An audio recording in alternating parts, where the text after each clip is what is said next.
Teman-teman sekalian, Anda punya teman. Temannya seringkali menjelek-jelekan Anda. Kemudian yang kedua, berbicara yang tidak baik tentang Anda di belakang. Kemudian menzalimi dalam segala bentuk yang memang salah. Tiba kemudian, dia meminta bantuan Anda sedang butuh, pinjam uang 10 juta misalnya. Diberi nggak? Hah? Kadang-kadang salam aja belum tentu dibalas kan? Ya, padahal hukumnya kan dijawab ya. Ya, bertemu aja belum tentu mau kan? Kenapa? Karena banyak kesalahan yang dia perbuat. Tapi kalau dia datang untuk meminta maaf, diterima nggak? Oke, lihat sini. Bismillah. Ini ada gelas. Cawannya terbuka. Sepanjang terbuka, Anda bisa masukkan apapun. Ada kopi, susu, air, dan sebagainya.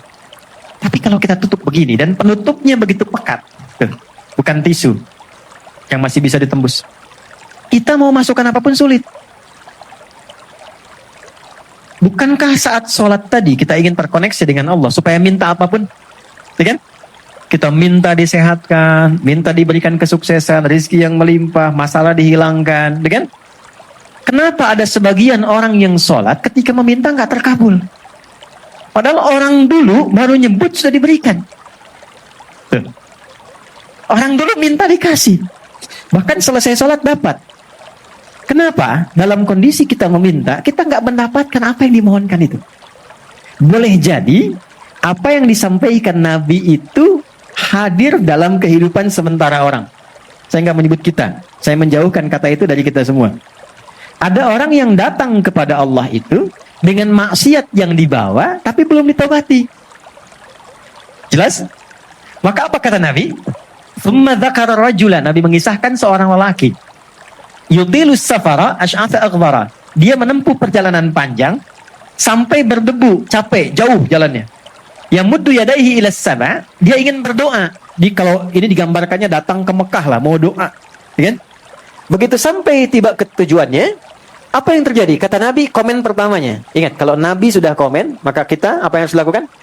Tinggal like, subscribe. Like, share, and subscribe. Apa komen Nabi? Anna yustajabu lidzalik, mat'amu haram, mashrabu haram, malbasu haram, wa ghudhiya bi haram. Bagaimana doanya bisa tembus sementara makanannya haram, minumannya haram, pakaiannya haram, perangkat hidupnya haram.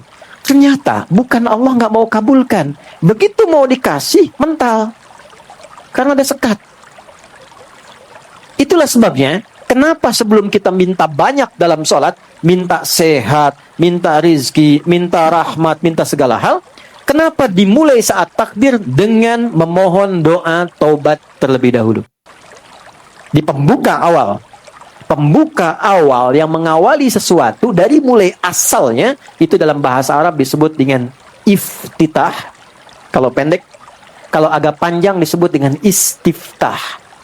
Itulah sebabnya kenapa kita saat takbir langsung membaca doa iftitah atau istiftah untuk membuka semua sekat-sekat yang kurang baik, yang selama ini Allah nilai kurang bagus, sehingga setelah terbuka kita bisa minta apapun yang dimohonkan kepada Allah. Ada 9 jenis doanya, dari mulai yang pendek sampai yang panjang. Kalau pendek namanya iftitah, kalau panjang namanya istiftah. Atau kadang untuk mewakili keduanya, baik itu pendek ataupun panjang. Oke, teman-teman biasa baca doa apa? Gak apa-apa. Iftitah. Allahumma ba'id baini wa baina khataayaaya kama ba'adta baina al-masyriqi al-maghrib. Ada yang baca Allahu akbar kabira, alhamdulillahi katsira? Ada yang baca wajjahtu wajhiya alladzi fatara as-samawati wal ardh? Ada? Baik. Pertanyaannya, tahu nggak maksudnya apa? Paham nggak gitu? Kita baca tanpa paham, dapat pahala dan gugur kewajiban, mengangkat kewajiban. Tapi kalau kita baca paham artinya, maka pemahaman itu memberikan dampak pada jiwa kita, sehingga menggugurkan dosa-dosa yang pernah kita lakukan dan merubah kita menjadi semakin lebih baik. Saya ambil contoh. Baik, 3 tadi saya bahas dengan cepat. 1.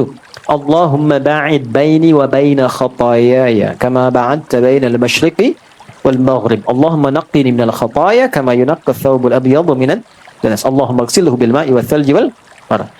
Baik, teman-teman, kalau ada orang berbuat salah, perbuatannya disebut dengan akhta'a. Oke? Kesalahannya disebut dengan khati'ah. Kalau banyak, maka disebut khoi. Itu yang banyak salahnya. Khotoya. Gini. Khotoya. Yang banyak salahnya. Oke? Kalau saya mengaku, saya ini banyak salah, maka tambahkan ya kecil di ujungnya. Khotoya ya. Gini. Artinya, saya mengaku banyak salah. Saya mau tanya, siapa matanya yang tidak pernah berbuat salah dalam memandang? Ada. Oke. Dari tadi pagi bangun sampai sekarang, pernah nggak salah lihat? Barusan masuknya udah salah lihat ya? Huh? Oke.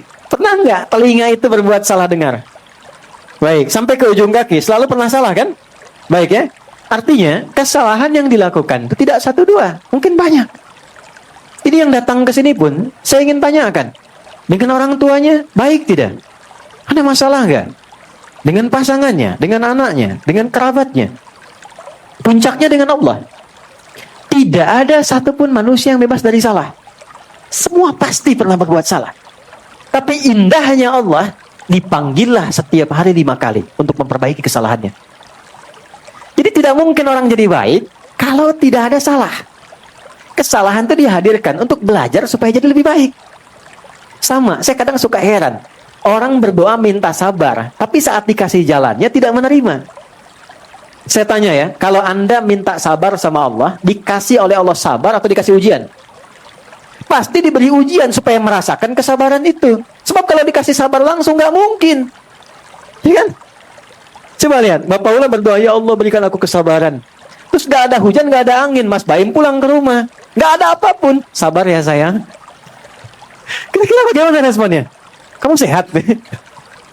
Kalau nggak ada apapun. Kalau Anda mengharapkan sabar, Anda pasti diberikan masalah. Kalau orang berharap kesuksesan, apakah langsung dikirimkan harta? Tidak. Kan diberikan pekerjaan. Kalau orang berharap kebahagiaan, nggak akan diturunkan langsung. Pasti diberikan jalan untuk saling mencintai, baru bahagia.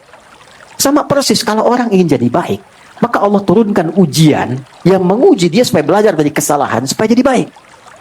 Karena itulah orang kalau saat akan sholat, pasti punya salah yang dibawa.